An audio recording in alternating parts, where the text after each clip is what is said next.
Hey guys, welcome to Login Tips. Today I'll be showing you how to log into your CrawlQ AI account online on your computer. And now let's dive right in. Now to log into your CrawlQ AI account on your computer, first open up the preferred browser as I've already opened the Google Chrome.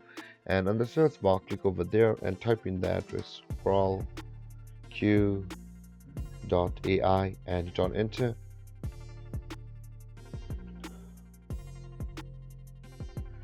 And over here guys, this is the home page of CrawlQ AI, and at the top right corner of the screen you can see the login button available. In order to log into our account, let's click on that button over here. But before that guys, if you want to register an account on CrawlQ AI, simply click on the start trial button over here to go further to the registration process. And with that being said guys, let's click on login.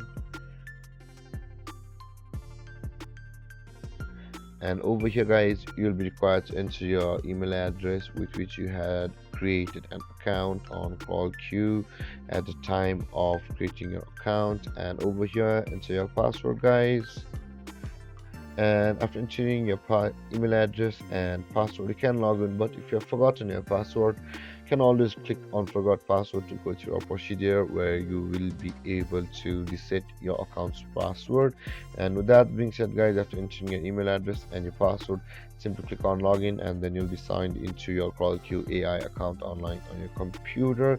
And with that being said guys, if you have any confusions or questions regarding the topic, feel free to comment in the comment section below, and don't forget to like, subscribe and hit that bell icon for more videos. Thank you for watching guys. Peace.